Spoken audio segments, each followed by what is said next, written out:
Israël est en guerre.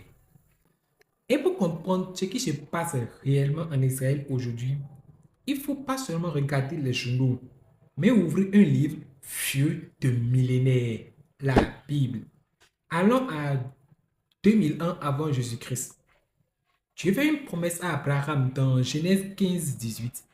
Il est dit, je donne ce pays à ta postérité.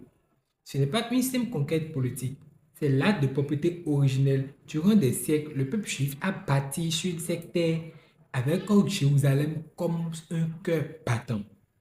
Mais la Bible avait prévenu, l'éloignement de Dieu mènerait à l'exil. En 110 après Jésus-Christ, l'armée romaine détruit le second temple de Jérusalem et c'est le début de la dispersion. La prophétie de Deutéronome 28, 64 s'est alors accomplie sous nos yeux. L'Éternel te dispersera parmi tous les peuples d'une extrémité de la terre à l'autre. Et pendant 2000 ans environ, les Juifs ont été persécutés, chassés. Ils ont subi l'horreur de la Shoah. Pendant tout ce temps, le peuple n'a jamais disparu. Pourquoi? Parce que le plan de Dieu n'était pas fini. Le 14 mai 1948, le monde assiste à un miracle, la création de l'État d'Israël. Ézéchiel 36, 24 l'avait annoncé. Des siècles à l'avance, je vous retirerai dans toutes les nations. Je vous rassemblerai de tous les pays et je vous amènerai dans votre pays. Après 2 millénaires d'absence, une nation renaît en un seul jour.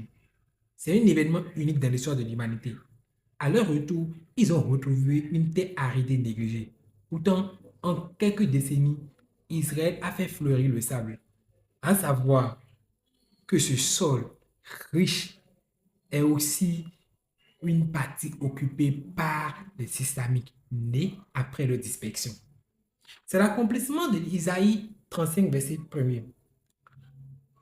Le désert, le pays aride se réjouiront.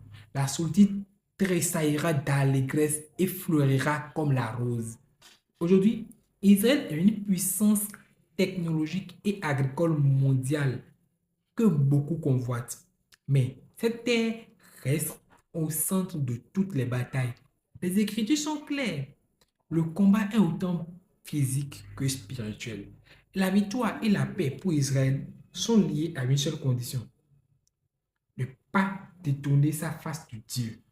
Comme l'a dit 2 Chroniques 7, 14, si mon peuple s'humilie, prie, cherche ma face, et s'il se détourne de ses mauvaises voies, je guérirai son pays. La force d'Israël ne